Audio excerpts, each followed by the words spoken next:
2 जुलाई 2025 की सुबह का सूरज सना और आराव के घर में सुनहरी रोशनी बिखेर रहा था। उनके अतीत के तूफानों के थम जाने के बाद से 5 साल बीत चुके थे और अब उनका घर हंसी और शांति से गूंज रहा था। उनकी बेटी मायरा बगीचे में तितलियों का पीछा कर रही थी, जबकि आरव के माता पिता संतोष से देख रहे थे। सना शांत सहजता से घर में घूम रही थी। उसकी उपस्थिति एक शांत करने वाली मरहम थी। उनका प्यार एक खामोश समझ, एक आरामदायक ताल में बदल गया था। हर साझा भोजन, हर सोने की कहानी अंधेरे पर उनकी जीत का जश्न था। लेकिन कोई शांति कभी भी स्थायी नहीं होती। एक परछाई उनके दरवाजे की ओर फैलने लगी थी। उनकी प्रेम कहानी अभी तक अपने सबसे कठिन अध्याय का सामना करने वाली थी। डोरबेल बजी। उसकी घंटी ने सुबह की शांति को चीर दिया। एक डिलीवरी मैन ने आरव को भूरे कागज में लिपटा एक पार्सल दिया। कोई भेजने वाला नहीं, बस उसका नाम अपरिचित लिपि में था। परिवार इकट्ठा हुआ।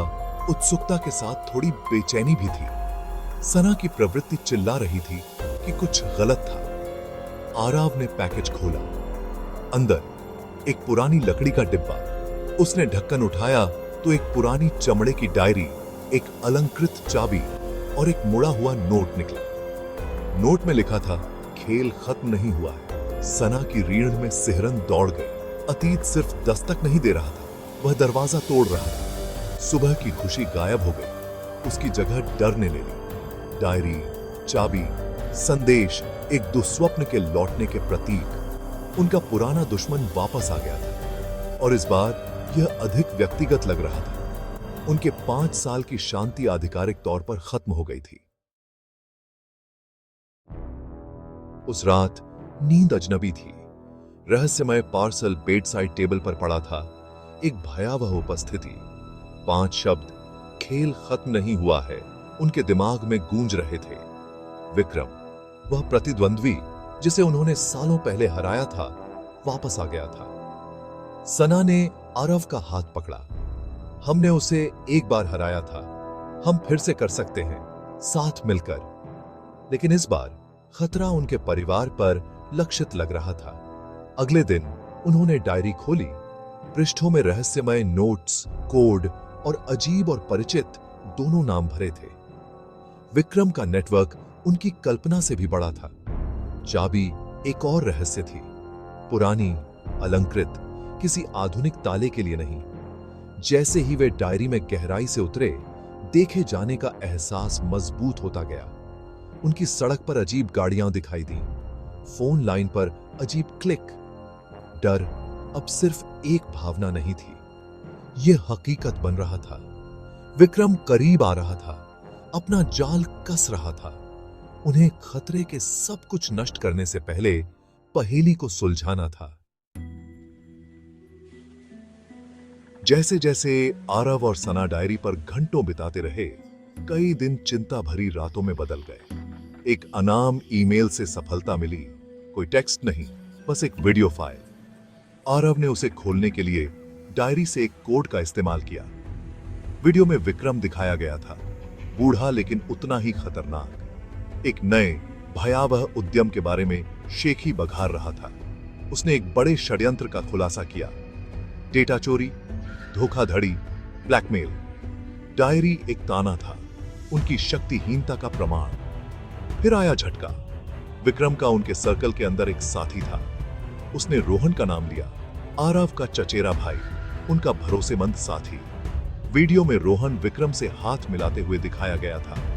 धोखा पूरी तरह से था। खतरा सिर्फ बाहरी नहीं था, यह उनके घर के अंदर था। खेल बदल गया था। दुश्मन अब परिवार था। वीडियो खत्म हो गया, जिससे सना और आरव अविश्वास में जम गए। रोहान, जिस चचेरे भाई पर उन्होंने भरोसा किया था, वह गद्दार था। पिछले सालों की सारी अजीब बातें अचानक समझ में आ गईं। विक्रम की योजना स्पष्ट थी, आरव के जीवन पर एक शत्रुतापूर्ण कब्जा, रोहन को अंदरूनी आदमी के रूप में इस्तेमाल करना। डायरी एक ध्यान भटकाने वाली चीज थी। चाबी शायद रोहन के पास कुछ खोलती थी। खतरा अब तत्काल, और व्यक्तिगत था। मायरा की सुरक्षा उनकी सबसे बड़ी चिंता बन गई। घर एक जाल जैसा लग रहा था। विश्वास टूट गया था। आरव रोहन का सामना करना चाहता था, लेकिन सना ने उसे रोक दिया। हम भावुक नहीं हो सकते। हमारे पास वीडियो है, डायरी है, हमें योजना बनानी होगी। उसके शब्दों ने उसे जमीन पर ला दिया। यह उनके परिवार को बचाने के बारे में था। उन्हें दर्द को रणनीति में बदलना था। असली लड़ाई अब भी शुरू हो रही थी। ढहने की बजाय सना और आरव ने एक दूसरे से ताकत हासिल की। वे एक टीम बन गए, एक दो व्यक्ति सेना। किसी पर भरोसा न करते हुए उन्होंने खुद सबूत इकट्ठा किए। उनका लिविंग रूम एक युद्ध कक्ष बन गया। डायरी, चाबी और रोहन की छवि सबूत के रूप में। उन्होंने साथ निभाया, यह दिखावा करते हुए कि रोहन के साथ कुछ भी गलत नहीं था। हर बातचीत साहस का एक कार्य था। चाबी उनका अगला ध्यान थी। सना को रोहन के स्पोर्ट्स क्लब में उसका निजी लॉकर याद आया। यह जोखिम भरा था, लेकिन उनकी एकमात्र सुराग था। सना ने जोखिम उठाने पर जोर दिया। आरव एक मोड़ बनाएगा। उनका प्यार एक रणनीतिक लाभ बन गया। उनके साहस को बढ़ावा दिया। उन्होंने सिर्फ अपनी कंपनी के लिए नहीं, बल्कि अपने भविष्य और मायरा की सुरक्षा के लिए लड़ाई लड़ी। प्यार न कि नफरत उनकी प्रेरक शक्ति थी। इस लड़ाई में उन्हें विश्वास था कि प्यार उन्हें जीत की ओर ले जाएगा। अंतिम चाल शुरू हो गई थी। टकराव का दिन आ गया। आरव ने एक आपातकालीन बोर्ड मीटिंग बुलाई। रोहन की उपस्थिति सुनिश्चित की। सना ने मीडिया और पुलिस को टिप दी।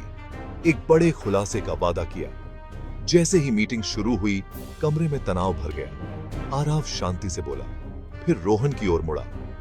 सबसे बड़ा खतरा अंदर का गद्दार है।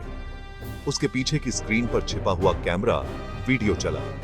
रोहन का विश्वासघात सबके सामने बेनकाब हो गया। जैसे ही वीडियो खत्म हुआ, पुलिस और पत्रकार अंदर घुस आए। विक्रम को पास ही पकड़ लिया गया। रोहन घिरकर टूट गया। सबूत, वीडियो, डायरी, लॉकर की सामग्री अकाट्य थी। टकराव स्विफ्ट और सार्वजनिक था। सना और आरव एक साथ खड़े थे जब न्याय दिया गया। उसके बाद उनके घर में शांति लौट आई। विक्रम और रोहन की गिरफ्तारी की खबर ने उनके संघर्ष को सही ठहराया। परिवार हालांकि हिल गया था, पहले से कहीं ज्यादा करीब था। मायरा की हंसी फिर से घर में भर गई। उसे पकड़े हुए आरव और सना ने गहरी कृतज्ञता की एक झलक साझा की। उनके प्यार का परीक्षण किया गया था और अटूट साबित हुआ था। यह ऑर्डियल एक अनुस्मारक था। प्यार का मतलब है एक साथ खड़े रहना जब दुनिया आपके खिलाफ हो जाए। ईमानदारी और एकता ने धोखे पर विजय प्राप्त की थी। उनकी कहानी एक परी कथा नहीं थी, बल्कि लचीलेपन की एक गाथा थी। जैसे ही सूरज डूबा, उन्होंने भविष्य का एक साथ सामना करने का वादा किया। प्यार का फैसला, इश्क का फैसला, पूर्ण विजय था।